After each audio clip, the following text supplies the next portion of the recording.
여러분 안녕하세요. 오늘은 교계사 11번째 시간입니다.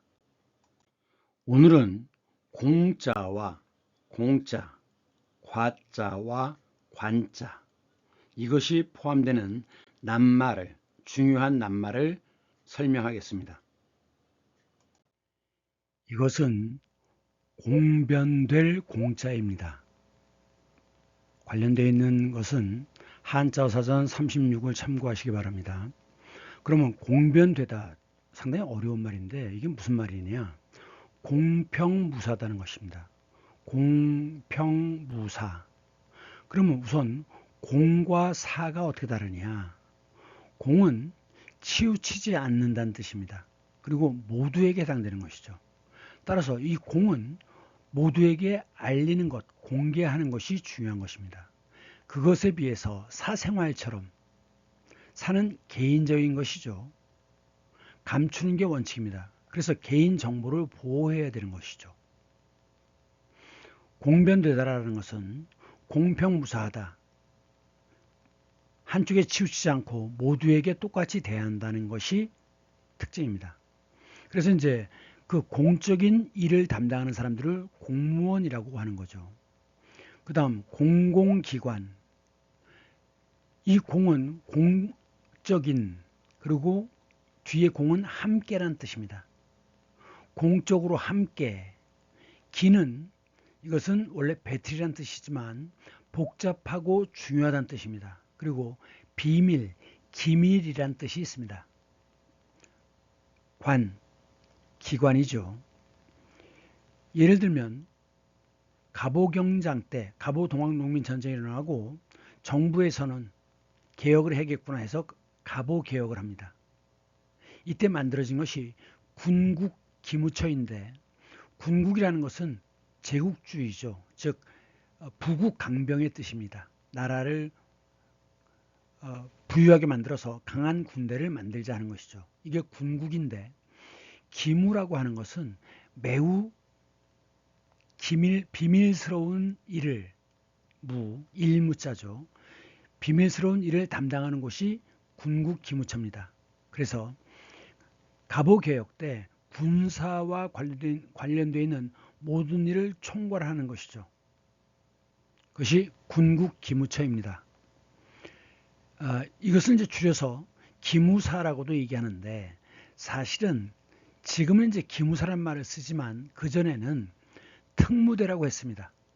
해방 직후에는 특별한 임무를 맡은 특무대라고 했고, 그 다음에 이제 6.25 전쟁 이후에는 방첩대라고 했습니다. 첩은 간첩, 첩보죠. 정보. 그러니까 중요한 정보가 바깥으로 새어나가는 것을 막는다는 뜻입니다. 그 다음에 전두환 때 보안사로 바꿨죠. 보호하고 국민의 생명과 재산을 보호하고 안전하게 하는. 하지만 실제로 전두환은 많은 국민을 학살했죠. 그리고 지금은 기무사라고 불려지고 있습니다. 그 다음 공적인 돈을 공금이라고 합니다. 그러면 이제 수도세, 전기세 같은 것들, 이렇게 공적으로 부과하는 돈, 이것을 공과금이라고 합니다. 그러니까 수도라든가 전기 같은 경우를 개인 사업자에게 맡기면 값이 엄청 올라갑니다. 그래서 공공의 이익을 위해서 정부에서 전기와 수도 이런 것을 장악을 해서 생산해서 분배하고 해당되는 요금을 거둬들이죠. 그것이 공과금입니다. 그 다음 공중도덕, 공적으로 모인 사람들의 무리, 공적인 무리가 공중입니다. 그러면 이제 여럿이 모였을 때는 지켜야 될 예의가 있죠. 예를 들면 사람들이 지나다니는 곳에서 담배를 피우지 않는다든가 이런 것들이 공중도덕이죠. 그리고 공중 화장실이 있습니다. 그런데 이 화장실이라고 하는 것, 이 화장은 요즘 뭐 남자도 하지만 여자들이 하는 것들이 화장입니다. 이 장은 꾸민다는 뜻이에요. 꾸민다. 그럼 왜 화장실이라고 했느냐? 사실은 우리나라 대부분의 곳들은, 이것들은 화장실이 아니라 사실은 변소입니다. 이 글자는 똥 오줌과 관련되어 있을 때는 변이라고 읽지만 편리하다라고 할 때는 편이라고 있습니다. 그래서 편의점이 있죠. 24시간 편의점, 편리하게 한다는 뜻이에요. 똥과 관련된 것은 변이라고 있습니다. 그래서 그런 것을 소변, 작은 것이죠. 대변, 큰 것이에요.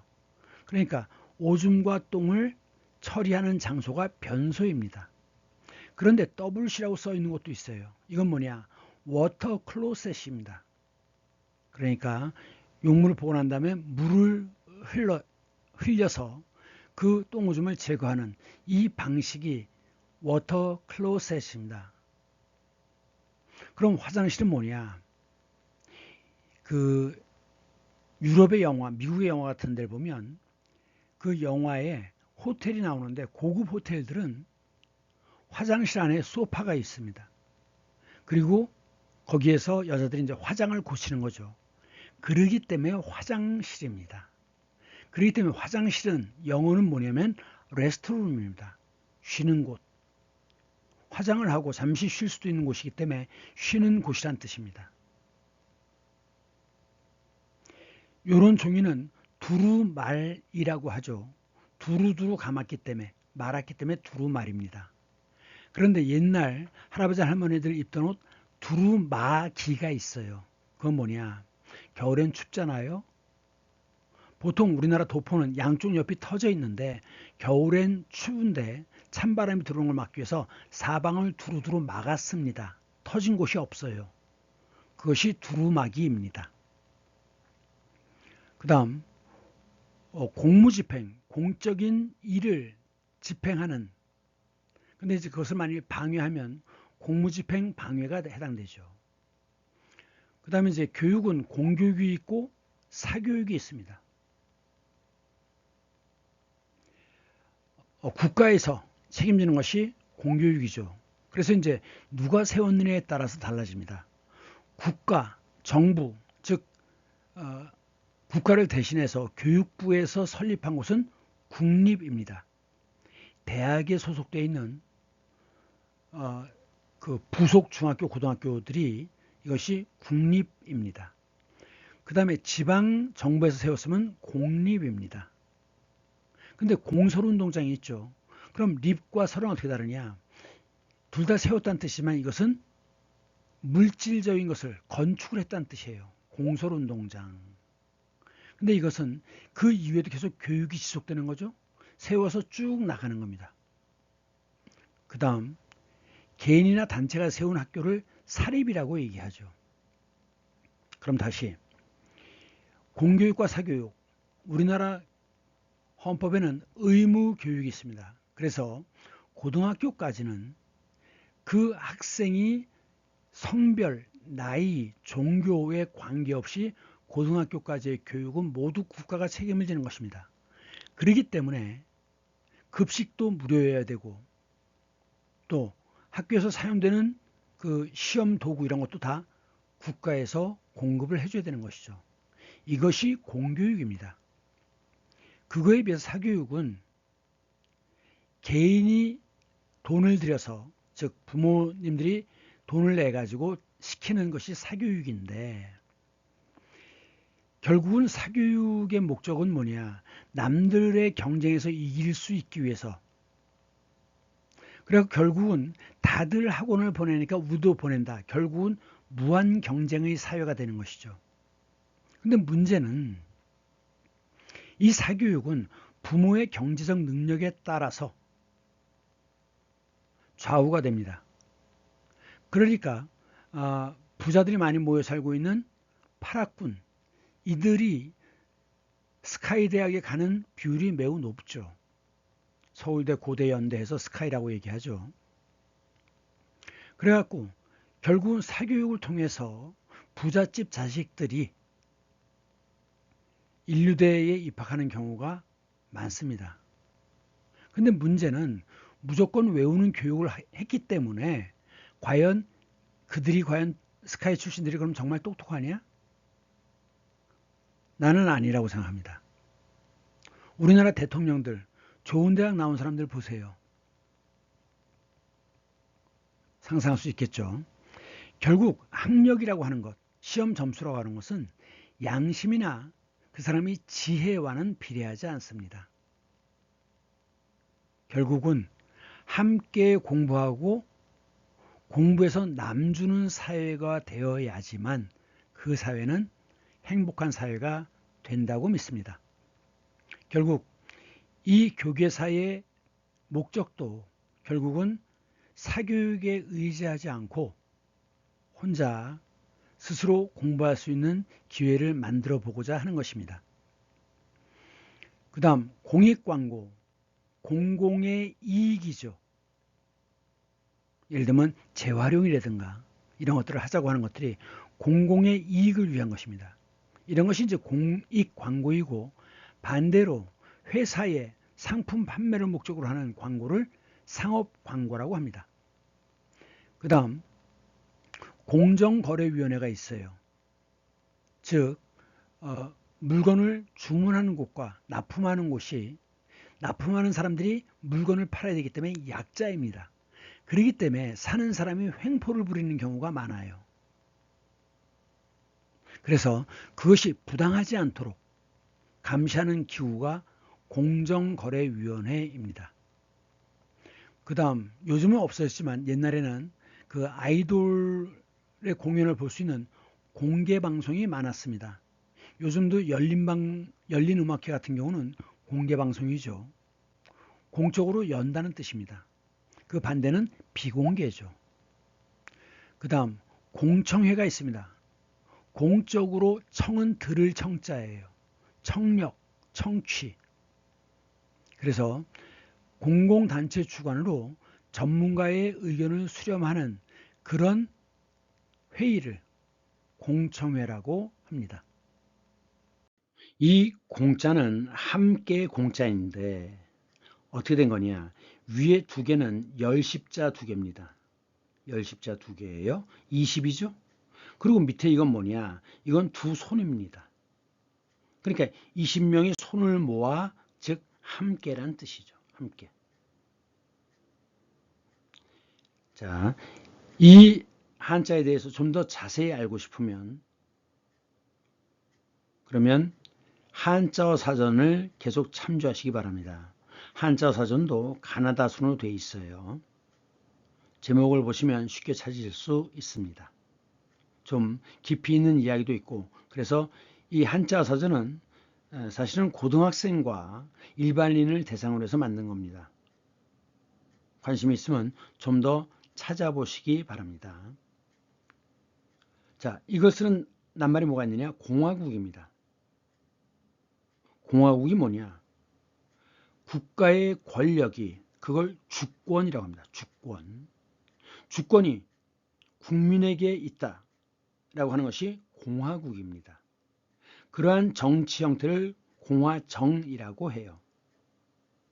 자, 우리나라 헌법 어떻게 되어 있죠? 1조, 대한민국은 민주공화국이다. 공화국이죠? 모든 권력은 국민으로부터 나온다.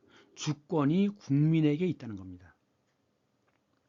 그런데 그거에 비해서 공화정에 반대되는 건 뭐냐? 독재입니다. 혼자 다 재단하는 거예요. 결정하는 겁니다. 그래서 이제 남미에도 독재가 많지만 흔히 이제 얘기하는 게 공산당은 일당 독재입니다. 공산당에서 모든 걸 다 결정하죠. 그래서 공산당 일당, 당이 하나예요. 그런 독재. 다른 당은 인정하지 않는 거죠. 그것이 일당 독재입니다. 공통점, 함께 통하는 지점이죠. 야, 철수와 너는 공통점이 있어. 지점이죠. 그 다음 공동묘지. 예. 그 함께 사용하는 묘지, 무덤을 묻는 곳, 묘지, 무덤을 사용하는 곳, 그것이 공동묘지입니다. 그래서 뭐 옛날에 그런 영화 있었어요. 월하의 공동묘지. 소복을 한 여자가 머리를 풀고 나타나죠. 무덤 속에서. 그 다음 공동체. 이건 체라고 하는 건 몸입니다. 몸체. 그러니까 하나의 덩어리라는 거죠. 그래서 인류의 집단이 공동체를 이룬다면 평화롭고 서로의 복지를 이루면서 살아갈 수 있는 것입니다. 그 다음 인류의 공동선, 공동으로 추구하는 착함, 아름다움이라는 것이죠. 그 다음에 인류는 공존 공영을 추구해야 됩니다. 존은 존재하다라는 뜻이고 영은 번영하다라는 뜻입니다. 함께 살고 함께 번영하는 것이 공존 공영입니다. 일제시대 때 일본 놈들이 전쟁을 일으키면서 주장했던 게 뭐예요? 대동아 공영권 함께 번영하자라고 거짓말을 했죠. 실제로 난징에서만 민간인을 30만 명을 학살했습니다. 그 다음 공명현상. 자, 이 명자는 세조의 왼쪽에 입구입니다. 새가 입으로 우는 것입니다. 그래서 이것은 울명자예요. 과학 실험할 때 이쪽에 공명통이 있고 이쪽에 공명통이 하나 있는데 한쪽 말굽을 땅 때리면 다른 쪽도 우웅하고 울죠. 그런 것이 공명현상이죠. 인간의 경우 뭐라고 얘기합니까? 공감이라고 합니다. 공감. 자, 그러면 이게 공명이 되려면 울림통이 있어야 됩니다. 자, 이 줄에서 넘어온 소리를 이 안에서 증폭 확대시키죠. 이게 울림통이죠. 기타에서는 이게 울림통입니다. 그런데 이 현상과 이 현상은 다릅니다. 현상 유지할 때 이 상은 상태입니다. 현재의 상태를 유지하는 것이 현상 유지예요. 거듭 말씀드리지만 한국어는 한글은 같은데 한자가 다른 동음 이의 어가 굉장히 많습니다. 그래서 좀 한자를 조금 느낌을 가져야 돼요. 자, 공감. 다른 사람의 고통을 나의 고통이라고 생각하는 것. 이것이 공감하는 거죠. 탈무드라는 책에 이런 얘기가 나와요. 머리가 둘이 달린 아이가 태어났어요. 그래서 이제 법률학자들이 모여서 이 아이가 한 명이냐 두 명이냐. 자, 대답이 뭘까요? 한쪽 머리에 뜨거운 물을 부어봐라. 다른 한쪽도 얼굴을 찡그리고 아프다고 하면 그건 한 사람이고, 뜨거운 물을 부은 쪽은 뜨거워서 쩔쩔매는데 다른 쪽은 뭐 무관심하거나 웃고 있으면 그것은 두 사람이다 라는 거죠.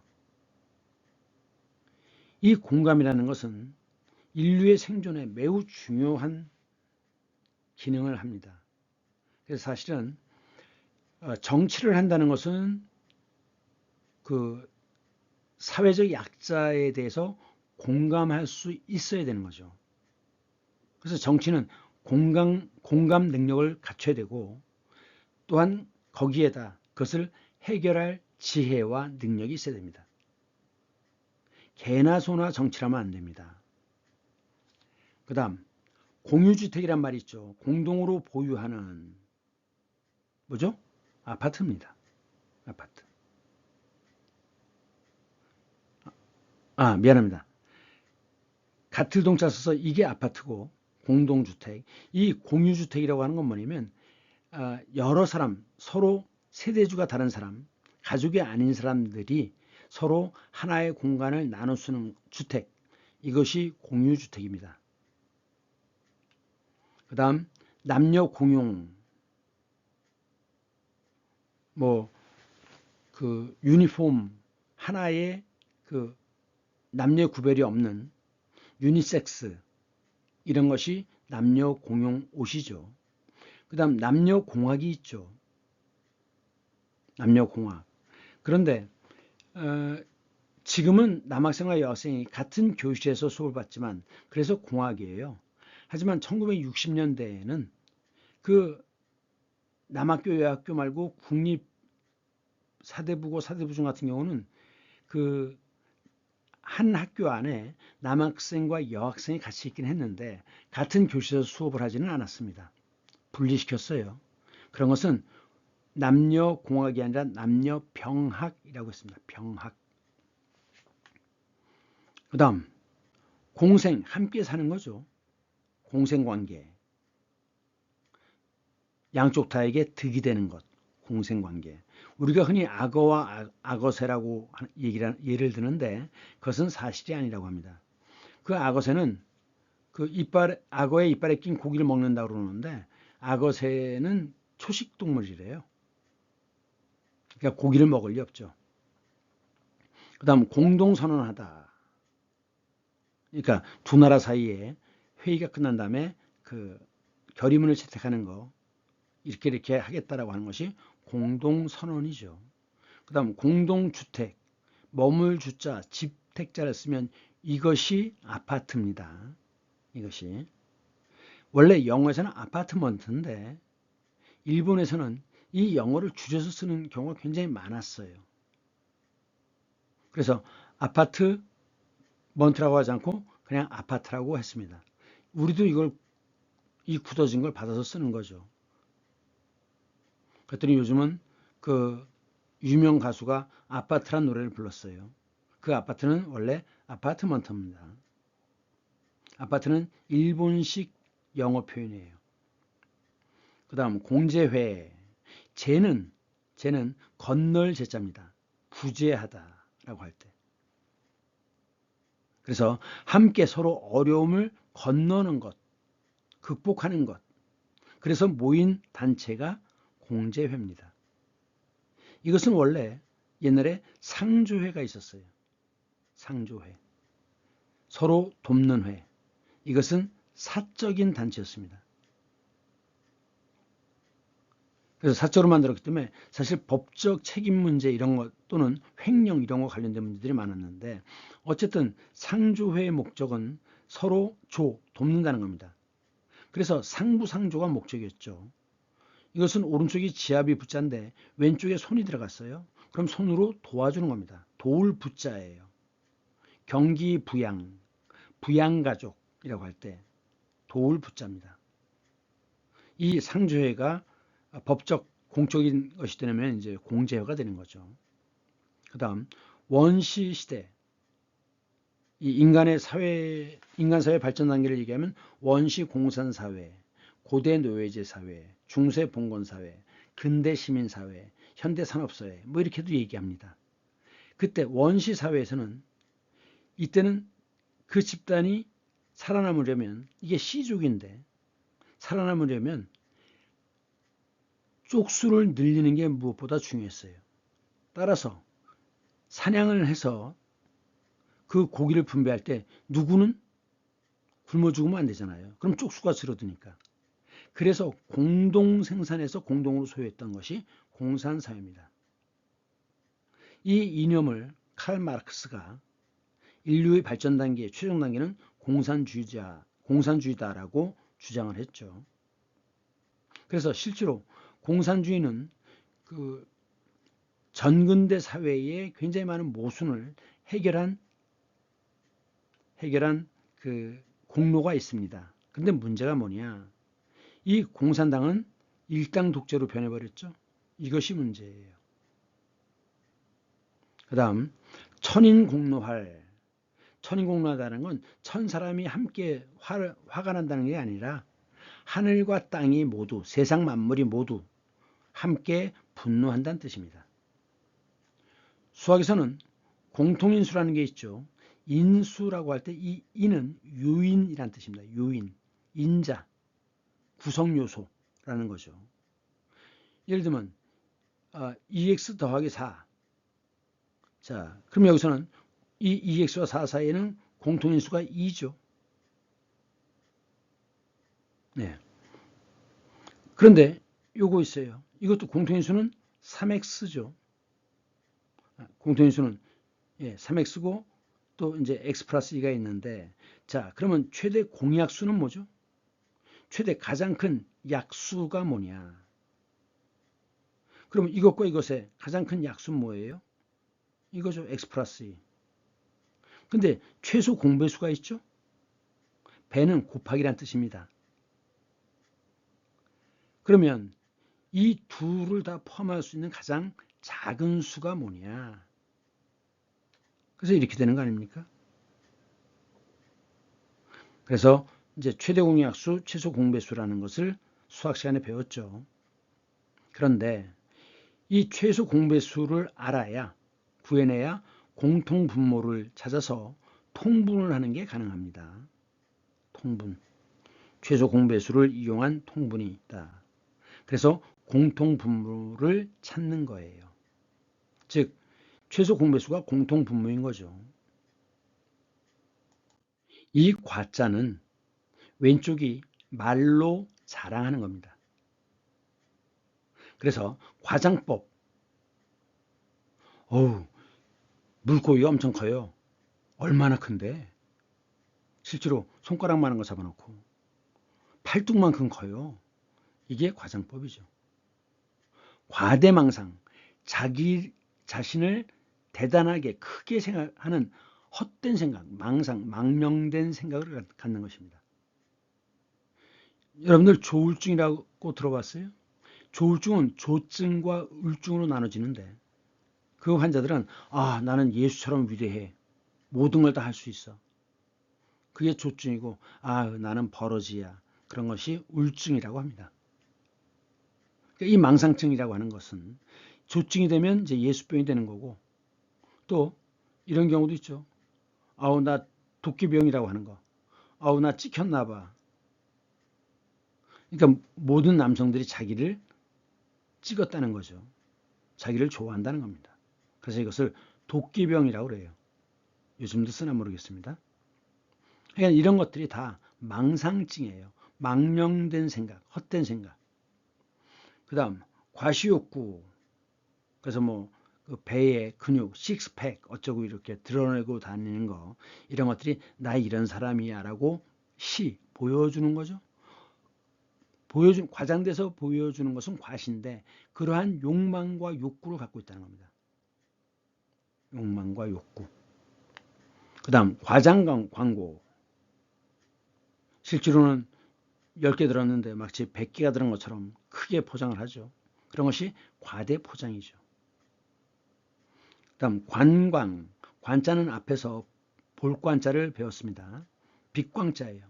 그럼 빛을 본다는 게 무슨 말이냐? 원래는 관국지광입니다. 나라를 보면서, 그럼 나라의 무엇을 봐요? 그 나라의 빛을 본다는 거죠. 무슨 말이냐? 다른 나라를 방문해서 그 나라의 풍광을 본다는 겁니다. 풍광이라는 건 자연이나 세상의 모습을 의미하는데 여기서 얘기하는 광은 그 중에서도 상대방 나라의 발전된 문화 이런 것들을 본다는 겁니다. 그게 광이에요.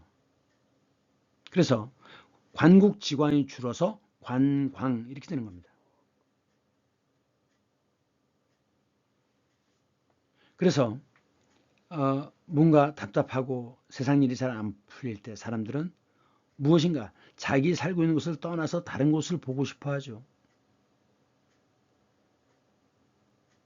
그래서 뭔가 영감을 얻으려고 하거나 아니면 휴식을 원합니다. 다른 곳에서 나를 모르는 곳에 가서. 그래서 관국지광에서 다른 나라의 발전된 문물을 보고 배운다라는 뜻에서 이렇게 세상의 모습을 보는 거로 뜻이 바뀌었습니다. 그 다음 관념. 관념이라는 것은 머릿속으로만 존재하는 어떤 것이 관념이죠. 사랑, 우정, 행복. 느낄 수는 있지만 보거나 듣거나 맛볼 수는 없어요. 그래서 이 관념이라는 것은 결국 사입니다. 사물 중에서 사. 그래서 이 관념과 대립되는 건 뭐냐? 실제입니다. 실제로 나의 외부에서 존재하는 것. 그러니까 이 실제라고 하는 것은 감각을 통해서 확인되는 것이에요. 인식되어지는 것입니다. 그래서 관념의 반대는 실제다라는 것을 꼭 구분해야 됩니다. 보통 사람들은 관념과 추상을 잘 구분을 못해요. 구분해야 됩니다. 그럼 추상은 뭐냐? 자, 상은 모습이죠. 어떤 특징을 갖고 있는데 그 특징 중에 어떤 것들을 뽑아내요. 뽑을 추자입니다. 그래서 뽑아낸다라고 할 때 추출이라고 하죠. 이 추출이 영어로는 extract인데 일본 사람들은 이걸 발음을 못하니까 엑기스라고 발음한 거예요. 엑기스. 추출이란 뜻입니다. 그 다음에 로터리, 추첨이죠. 뽑는다는 거예요. 제비뽑기. 추는 뽑을 추자입니다. 그래서 어떤 특징들을 이렇게 뽑아내요. 그러면 원래 형태가 무엇인지 다양하게 해석할 수 있잖아요. 그게 추상입니다. 그거에 비해서 구상은 뭐냐? 구는 갖출 구자예요. 자, 이런 걸 정물화라고 하죠. 왜 정물합니까? 정지되어 있는 물체잖아요. 움직이지 않는 겁니다. 그것을 그린 것이 정물화죠. 이렇게 그 물체의 특징을 다 갖춰서 그리는 것이 구상화입니다. 그러니까 인물화나 풍경 같은 것들이 구상화죠. 그 다음 관상을 본다고 하는데, 자, 관상이라는 영화죠. 이 사람이 관상을 보는 사람이죠. 이때 상은 서로란 뜻이 있지만 얼굴이란 뜻도 있습니다. 얼굴. 그래서 부처의 얼굴을 상호라고도 해요. 그래서 얼굴을 본다. 얼굴을 봐서 왜? 미래를 점친다는 거죠. 그게 관상입니다. 그런데 얼굴을 보기도 하지만 손바닥으로 보기도 해요. 그게 수상입니다. 발바닥으로 보기도 합니다. 족상입니다. 그래서 관찰, 잘 살피는 거죠. 보고 살피는 것이 관찰이에요. 관찰일기. 관측, 측은 측정한다는 뜻이죠. 그래서 비에 내린 양을 측정하는 게 치국이었죠. 지난 시간에 치국이를 봤죠. 그 다음 관상대라고 옛날에 얘기했어요. 이 상은 기상입니다. 나의 기상예보. 기상. 기의 흐름을 보는 겁니다. 바람, 물 이런 것들이 전부 다 기라고 보는 거죠. 그래서 기의 흐름을 사실은 구름이 몰려가고 오고 하는 걸 보면 알 수 있어요. 기의 흐름을 관찰하는 것. 이런 것들은 보통 높고 평평한 데 있잖아요. 그래서 기상대라고 얘기하는데 그래서 관상대란 말이 기상대로 지금은 바뀌었습니다. 그런데 이건 뭐예요? 와, 이건 뭐죠? 이거 은하수죠? 은하수. 제가 어릴 때는 은하수가 굉장히 넓고 뚜렷했는데 지금은 희미하게 보여요. 그래서 이렇게 생긴 것들은 기상대라고 하지 않고 천문대라고 얘기하죠. 천문, 하늘의 문이에요. 문이. 천문. 이것을 관찰하는 것. 이것이 천문대입니다. 그 다음에 관상수, 수는 큰 나무입니다. 큰 나무. 그래서 정원에다가 관상수를 심어놓고 그걸 즐기죠. 또는 이제 길거리 양쪽에 있는 나무들은 굉장히 크잖아요. 그런 나무를 뭐라고 합니까? 가로수라고 하죠. 수는 큰 나무입니다. 수는 큰 나무예요. 근데 여기 지금 잉어 보이시죠? 잉어. 이런 건 관상어라고 합니다.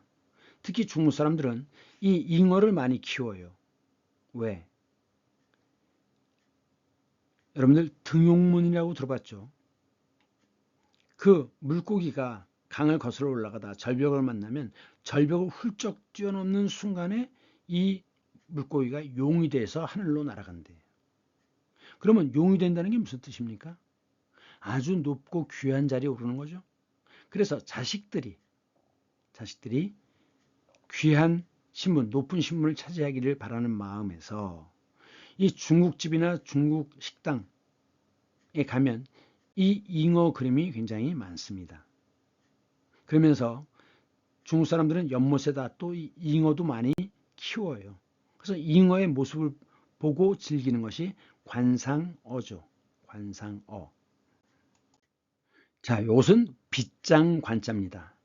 빗장관. 즉 다른 나라와 이웃 나라와 그 나라가 언제 침공해 올지 모르기 때문에 중요한 곳을 지키죠. 그리고 빗장을 걸어 놓습니다.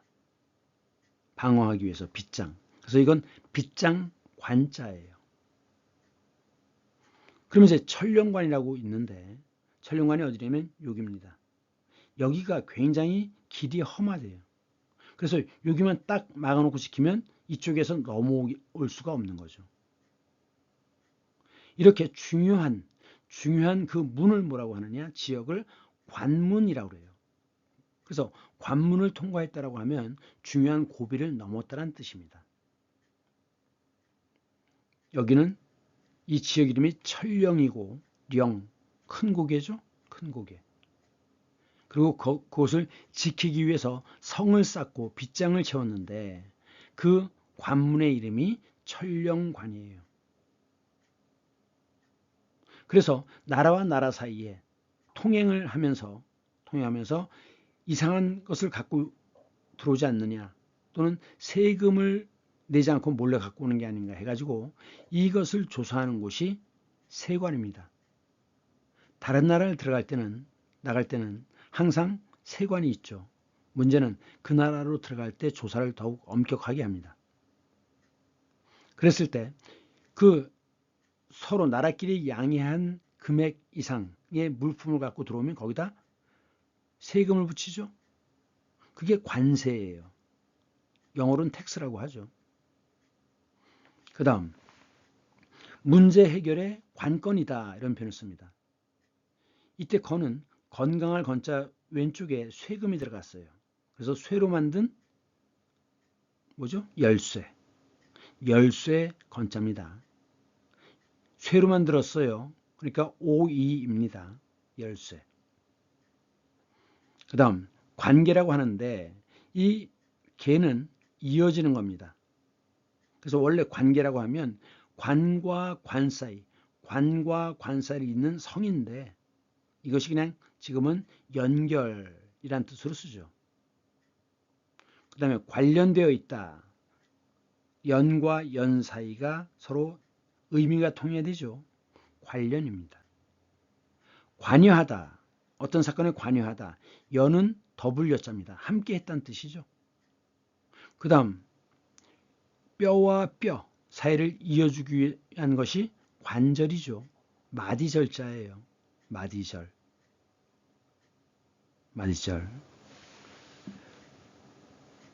사람 몸에는 대관절이 12개가 있습니다. 큰 관절이. 마치 1년이 12달인 것과 같다고 그래요. 자, 그러면 이제 관자가 나왔으니까 이거 관련된 지리를 좀 해봅시다. 자, 여기가 천령관이라고 그랬죠.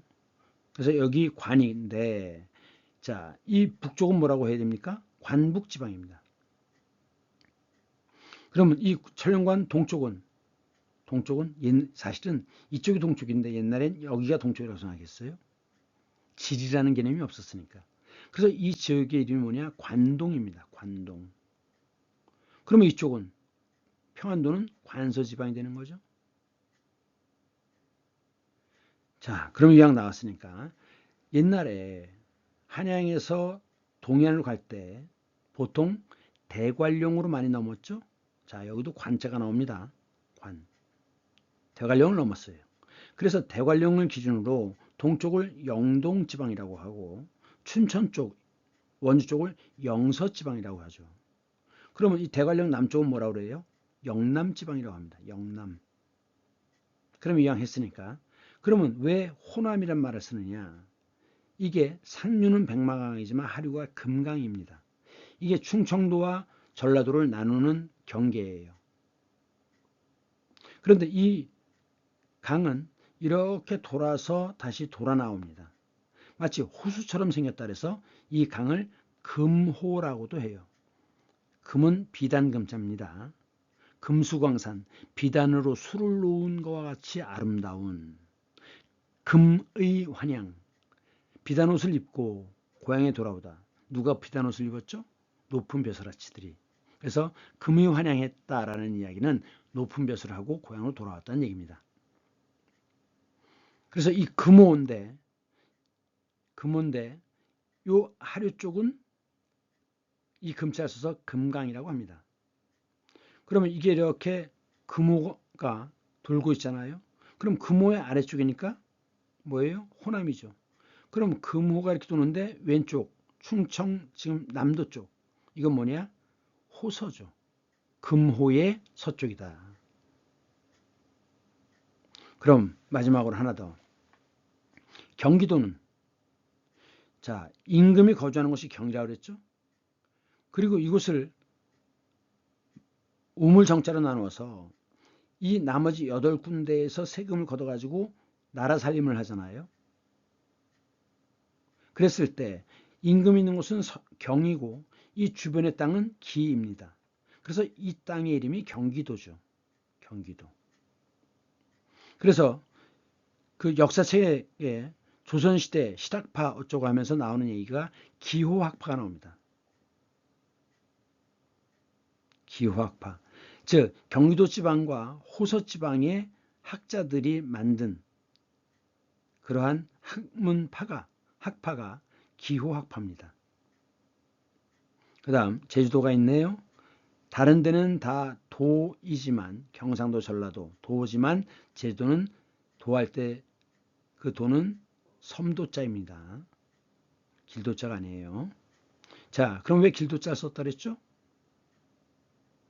경상도는 경주와 상주를 잇는 길과 그 주변, 충청도는 충주와 청주로 가는 길과 주변, 전라도는 전주와 나주 그 주변 이렇게 되는 거죠.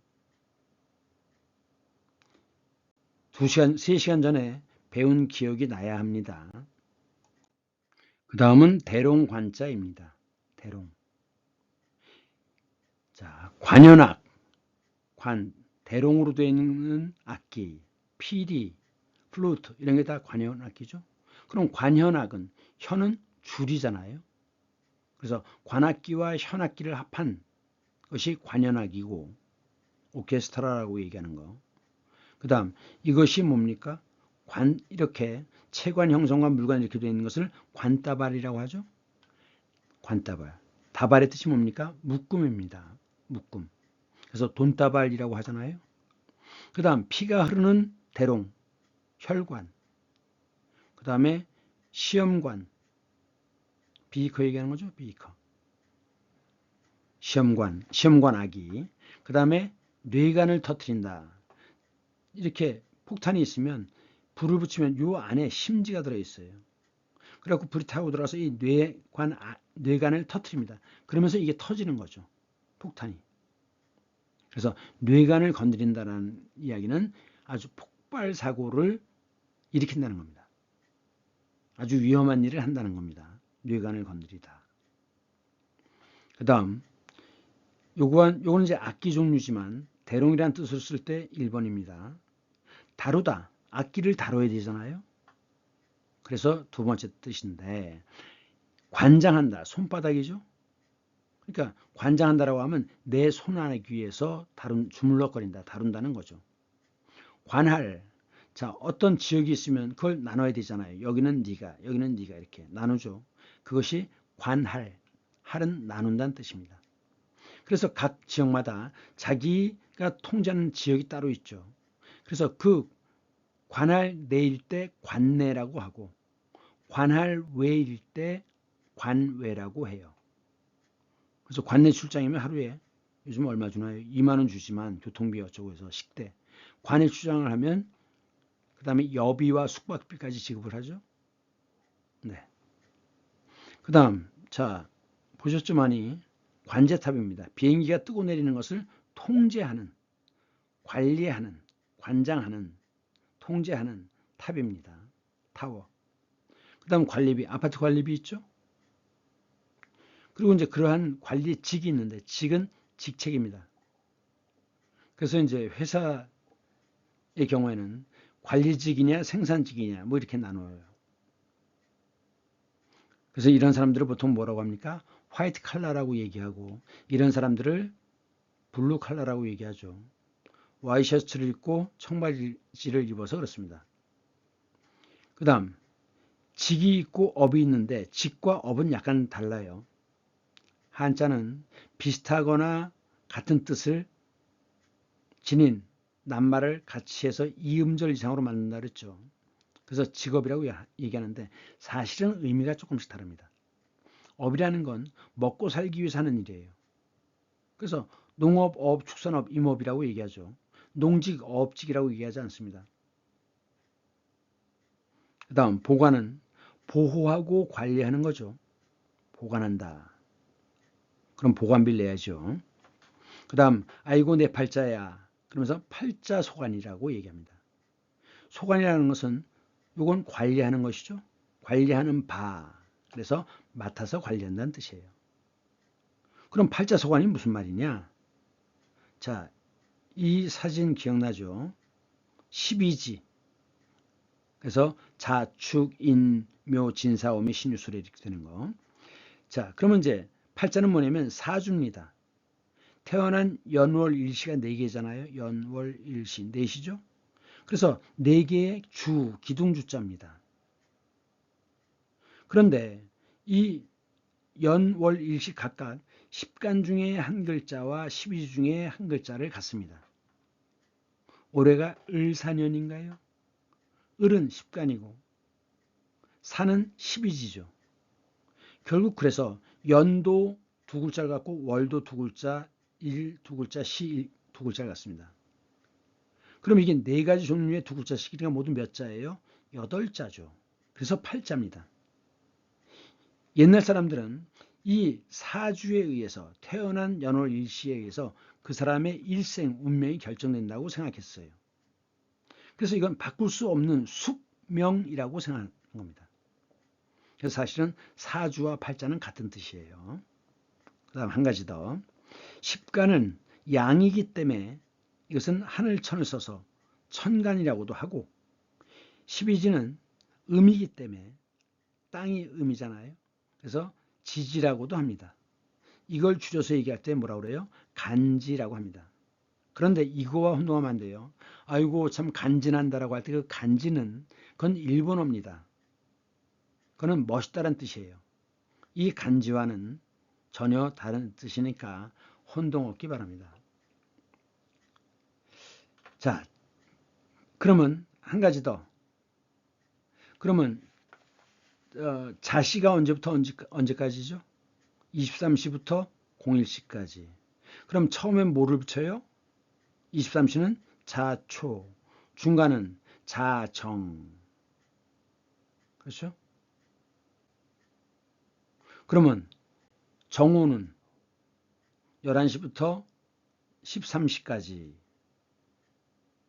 그래서 5가 가장 양이 왕성한 때이기 때문에 음력 월 5일이 단오입니다. 단오. 말이죠, 말띠. 그래서 여자가 이제 말띠면 팔자가 드세다, 뭐 이런 얘기를 해요. 자, 지금 식간 12지 이런 설명을 했는데 이 설명의 내용이 이해가 됩니까? 이 설명의 내용이 이해가 안 되면 여러분들 복습하는 데 문제가 있는 것입니다.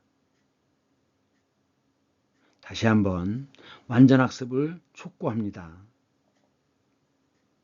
오늘은 여기까지 하겠습니다. 쉽고 편한 공부. 처음에는 습관을 들이기가 어렵다는 문제는 있지만 이 어려움을 돌파하면 아주 편하고 쉽고 여유 있게 공부를 할 수 있습니다. 꼭 완전 학습을 위해 노력해 주시기 바랍니다. 안녕.